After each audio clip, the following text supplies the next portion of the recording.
नमस्कार। मैं doctor R के भारती अपनी यूट्यूब चैनल पे आपको सबको नमस्कार करता हूँ। और मेरे जो भी श्रोता हैं, मेरे जो भी दर्शक हैं, उन सब दर्शकों से मैं काफ़ी अरसे के बाद में मिल रहा हूँ। इसके लिए मैं खुद सॉरी फील करता हूँ। लेकिन आज एक ऐसे टॉपिक पे मैं आपसे बात करना चाहता हूँ जिस के बारे में यहाँ पे इंडिया में लोग बात करना कम पसंद करते हैं। और वो टॉपिक अपने यहाँ पर है, समाज के अंदर डाइवोर्स का जो प्रचलन बढ़ रहा है। और आप जानते हैं कि जो कोर्ट हैं उनमें बहुत सारे केसेस डाइवोर्स के फाइल होते रहते हैं। और ख़ास तौर से वो केसेस ज़्यादा फाइल किए जाते हैं जिनमें नई शादी होती है, या शादी के 1-2 साल के अंदर ही वो जो होता है मामला बिगड़ने लग जाता है। और फिर वो जो है कोर्ट में चले जाते हैं और सेपरेशन की मांग करते हैं, या फिर वो जो है डाइवोर्स की मांग करते हैं।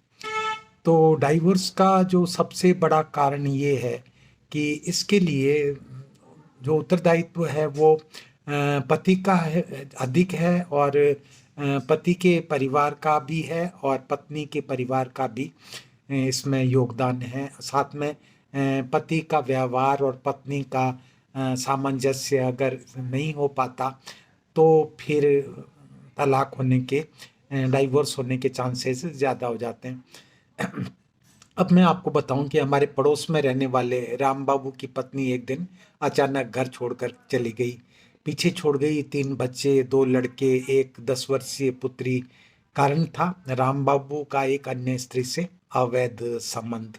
राम बाबू जैसे समाज में अनेक परिवार हैं जो विघटन के द्वार पर खड़े हुए हैं, जिनमें या तो पत्नी घर छोड़कर भाग गई है या वह आत्महत्या कर लेती है। कारण ये है कि पारिवारिक जीवन अत्यंत कंटकीर्ण और कष्टपूर्ण हो जाता है। आइए इन कारणों का विश्लेषण करते हैं जिनमें परिवार विघटित हो रहे हैं। कुछ स्त्रियां पति को इसलिए छोड़कर चली जाती हैं कि पति को अपने शौक के सिवाय किसी चीज से कोई मतलब नहीं होता।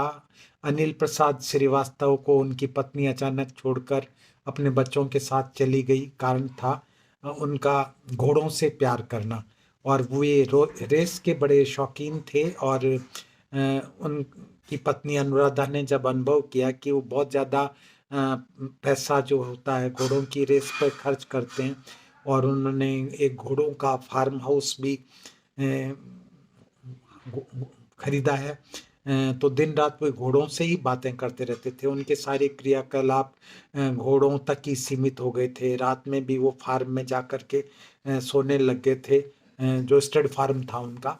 और फिर पत्नी में कुछ रुचि ही नहीं रही थी। पत्नी ने उनसे ये अश्रु प्रेम कुछ कम करने के लिए कहा, तो उनको बात कुछ नागवार गुजरी। एक दिन उनकी पत्नी अनुराधा ने उनसे कहा कि यह ठीक होगा कि आप एक बार अपने आप को किसी मनोचिकित्सक को दिखला दें और अपने मानसिक स्थिति का आंकलन करवा लें। तो उनको ये बहुत बुरा लगा। और फिर वो बहुत क्रोधित हो गए। आखिर ये अश्व प्रेम ही इस परिवार को लेकर के डूब गया। एक दिन अनुराधा अपनी दोनों पुत्रियों को साथ लेकर अपने माँ बाप के पास चली गई।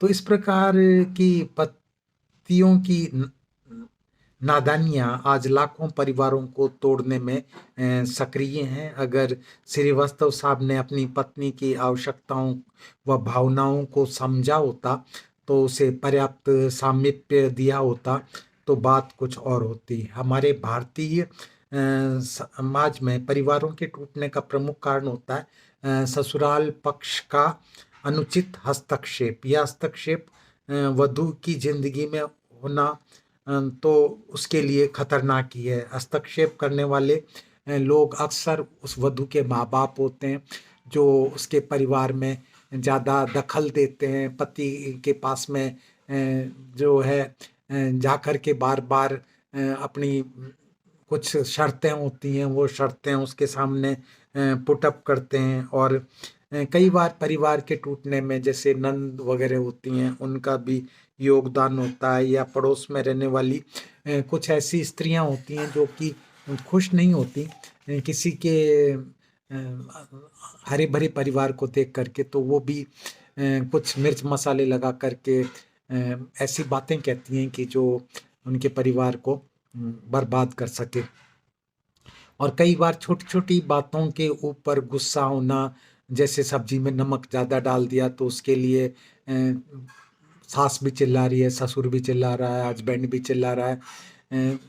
तो ये एक थोड़ा निम्न स्तरीय व्यवहार होता है जो किसी स्त्री के साथ में किया जा सकता है। और अगर रोज रोज यही प्रक्रिया चलती रहती है, हर बात पे टोका टाकी होती है, हर बात पे उसके एक एक डायलॉग का विश्लेषण किया जाता है, उसने ऐसा क्यों किया, उसने वैसा क्यों किया, उसके पास में वो क्यों आया, उसने उससे क्यों बात की। तो जब ये सब होता है तो इसका असर जो होता है वो नकारात्मक ही होता है। संयुक्त परिवारों में सास द्वारा बहू के साथ किया जाने वाला प्रतिदिन का दुर्व्यवहार भी जो है दूरियां पैदा करता है और घर में सामंजस्य का वातावरण नहीं बनने देता। अधिकतर टूटे हुए परिवारों में विघटन के लिए पति ही अधिक उत्तरदायी होता है। पति के किसी अन्य स्त्री से अवैध संबंध पत्नी को अरुचिकर लगते हैं। पत्नी बार बार उसे रोकती है पर पति है कि मानता ही नहीं। परिणाम होता है कि पत्नी यही समझती है कि इस आदमी को छोड़ करके चले जाना ही बेहतर होगा। जहाँ तक पति का अपनी माता पर अत्यधिक आश्रित होना और पति पत्नी के बीच में माँ जब अवरोध बनने लग जाती है तो वो भी उन दोनों के संबंधों को मजबूत नहीं करता बल्कि उसको और कमजोर करता है। और अगला प्रमुख कारण स्त्रियों द्वारा गृह त्याग करने का है कि पति का उच्छृंखल व्यवहार, मारपीट, गाली गलौज और हिंसात्मक व्यवहार, तो ये किसी समय तक कोई बर्दाश्त कर सकता है। और ख़ासतौर से जो अनपढ़ औरतें होती हैं वो तो बर्दाश्त कर लेती हैं, क्योंकि उन्हें उनके माँ बाप ये सिखाते हैं कि अगर पति तुम्हारे दो थप्पड़ मार दे तो तुम बर्दाश्त कर लेना, कोई बात नहीं है, ये अपना हिंदुस्तानी कल्चर है, आदमी को मारने पीटने का हक होता है। तो जैसे कि आपको पता है कि इस्लाम में, कुरान में भी ये हक दे रखा है पुरुषों को कि वो स्त्रियों को पीट सकते हैं, उनको मारते हैं तो इसमें कोई बुराई नहीं है। हाँ, बस चेहरे पे पिटाई नहीं करनी चाहिए, बाकी तो शरीर पे कहीं पे आप मार सकते हो। तो ये कुरानिक नियम है। तो यही नियम जब आप यहाँ पे हिंदू धर्म में भी लागू करने लग जाते हैं तब फिर आपके परिवार के अंदर जो है एक ऐसी स्थिति पैदा हो जाती है कि सामंजस्य नहीं बनता और कई लोग स्त्री से मारपीट करना अपनी मर्दानगी का मतलब चिन्ह समझते हैं। और वो अपने दोस्तों से भी कहते हैं यार जो ज़्यादा बक बक करती है तो मैं उसे दो चार करारे हाथ लगा देता हूँ, उसके बाद में फिर वो चुप हो जाती है, फिर वो मेरे से कुछ नहीं बोलती। तो ये पाशविक व्यवहार अंततः पत्नी को या तो गृह त्याग के लिए प्रेरित करता है या कई बार आत्महत्या तक करने को विवश कर देता है। कई बार पति पत्नी को घर चलाने के लिए ना तो आवश्यक धनराशि ही प्रदान करता है, ना उसकी आवश्यकता का सामान ही उपलब्ध कराता है, यहाँ तक कि वो बच्चों से भी अपेक्षा करता है कि वे भी अपनी माँ की इज्जत ना करें तथा उसे प्रताड़ित करें। जानबूझकर एक बड़ा परिवार खड़ा कर देते हैं ऐसे व्यक्ति जिनका भरण पोषण करने में वो सक्षम नहीं होते। वो चाहते हैं कि पत्नी जो है अपने घर से, अपने माँ बाप से पैसे लेकर के आए और फिर वो हमारे खर्चे चलाए। और कई बार जब लोग नशे के शिकार हो जाते हैं, नशा करने लग जाते हैं, शराब पीते हैं, ड्रग्स लेते हैं, तो उसके लिए भी फिर जो है वो पत्नी को कहते हैं कि जाओ अपने घर से कुछ लेकर के आओ, तभी मैं तेरे को अपने साथ में रख सकूंगा, नहीं तो मैं तुम्हारे को अपने साथ में नहीं रख सकूंगा। तो ऐसी स्थिति के अंदर ये संभव नहीं होता कि ज़्यादा दिन तक ये रिश्ता चलाया जा सके।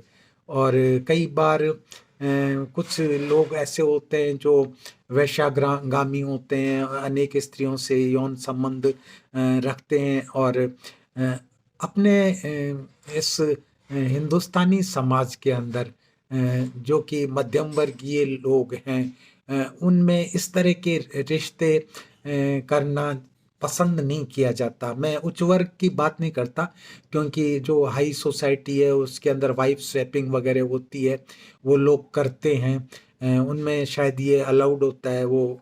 लेकिन मिडिल क्लास जो एनवायरनमेंट है उसमें ये पसंद नहीं किया जाता, ना लोअर क्लास एनवायरनमेंट के अंदर ये पसंद नहीं किया जाता। तो पर पुरुषों के साथ में संबंध स्थापित करने वाली जो स्त्रियां होती हैं, उनको कोई बर्दाश्त नहीं कर पाता, और वो भी एक कारण बन जाता है घर में कलह का जो होता है।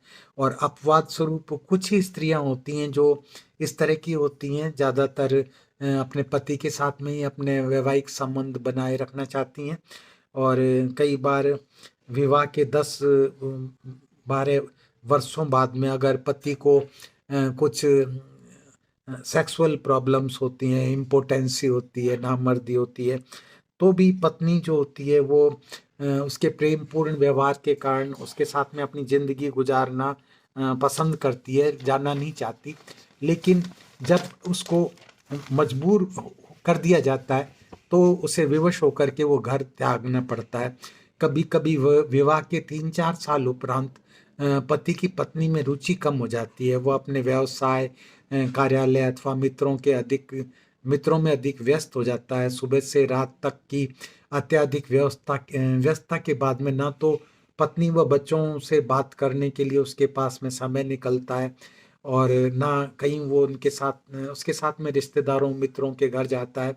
ऐसे व्यक्ति जब घर आते हैं तो पूर्णतः थके हुए होते हैं, या फिर वो बाहर ही कहीं भोजन करके आ जाते हैं, बाहर किसी अन्य स्त्री से उनके लैंगिक संबंध होते हैं, तो वो पत्नी की आवश्यकता महसूस नहीं करते। तो ये भी एक विवाह विच्छेद का कारण हो जाता है। और देखिए ये है कि आर्थिक रूप से जो असक्षम स्त्रियां होती हैं वो तो मजबूरी में पति के साथ में ऐसे में रहती रहती हैं, क्योंकि वो दुर्व्यवहार भी मतलब सहन कर लेती हैं, मारपीट भी सहन कर लेती हैं, गाली गलौज भी सहन कर लेती हैं, उसकी शराबखोरी भी सहन कर लेती हैं। लेकिन जो सक्षम है, जो कमाती है, जो डिपेंडेंट नहीं है, जिसके पास में फाइनेंशियल एसेट्स हैं, तो वो कोई जरूरी नहीं है कि ऐसे आदमी के साथ में अपनी जिंदगी गुजारेगी। और शहरी जो पत्नियां होती हैं वो भावनात्मक रूप से पति से जुड़ा रहना चाहती हैं, जबकि ग्रामीण जो वधुएं होती हैं भावनात्मक रूप से निरादर पाकर के भी अलग होने की तो सोच ही नहीं सकती।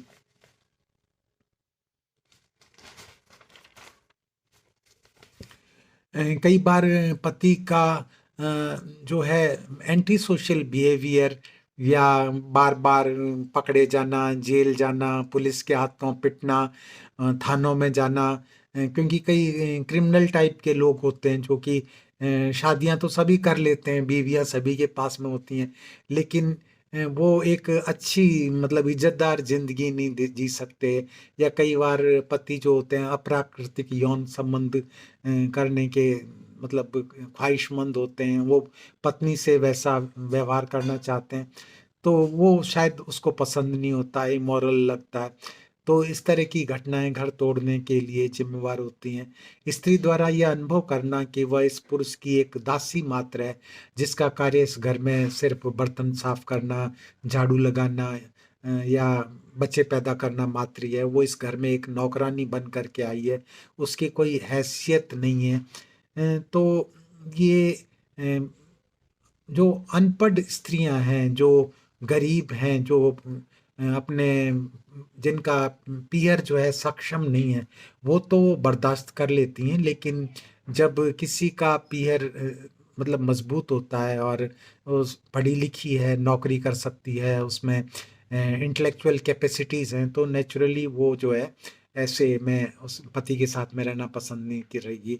इसलिए पति पत्नी को अगर साथ रखना चाहता है तो निश्चय ही उसे अपने व्यवहार को देखना होगा। पत्नी को भी सामंजस्य स्थापित करके रहना चाहिए। और विवाह का तो नाम ही, जैसा कि आप जानते हैं, कि एक दूसरे के साथ में कंप्रोमाइज करना होता है। तो कभी पति झुकता है, कभी पत्नी झुकती है, और जब कोई ऐसी स्थिति पैदा हो जाए जब कोई बहस का मुद्दा बन जाए या किसी बात को आप अपना प्रेस्टीज इश्यू बना लेते हैं, तब फिर साथ रहना मुश्किल हो जाता है। एक छत के नीचे दो अजनबियों की तरह रहना भी संभव नहीं हो पाता। अतः मैं आपसे यही कहूँगा कि ये जो उपरोक्त मैंने आपको कारण बताए हैं, इन कारणों को जब आप समझेंगे और समझने की कोशिश करेंगे, तो आपका जो वैवाहिक जीवन है वो ज़्यादा अच्छा रहेगा और आपको एक दूसरे के साथ में प्यार बना करके रखना है। एक दूसरे की आवश्यकता जिंदगी भर रहेगी। और अपना ये समाज है वो पश्चिमी समाज नहीं है कि तू नहीं और सही और नहीं और सही, ऐसा नहीं चलता यहाँ पे। जो है यहाँ पे अच्छा तो ये है कि आप किसी एक जीवन साथी के साथ में जितना लंबी जिंदगी गुजार सकते हैं आप गुजारिए उसके साथ में। जो है और मैं इन्हीं शब्दों के साथ में इस वीडियो को समाप्त करता हूँ कि आप इस वीडियो से अगर कुछ सीख सकते हैं तो आप सीखने का प्रयास करिए और इस वीडियो को आप लाइक करिए, शेयर करिए, सब्सक्राइब करिए और बेल बटन जो है उसको दबाना बिल्कुल मत भूलिए। और इस वीडियो के द्वारा जो कुछ भी मैं संदेश दे रहा हूँ, ये संदेश अपने दूसरे साथियों को भी दीजिए, अपने परिवार के अन्य लोगों को भी दीजिए, जिससे कि उनके घर में इस तरह की स्थिति पैदा नहीं हो कि उनको लगे कि हमें एक दूसरे से अलग हो जाना चाहिए। तो फिर मैं मिलूँगा अगली वीडियो में आपके साथ में ऐसे ही किसी टॉपिक के साथ में। तब तक के लिए मैं आपसे इजाज़त लेता हूँ। आप डॉक्टर भारती को इजाज़त दीजिए। नमस्कार।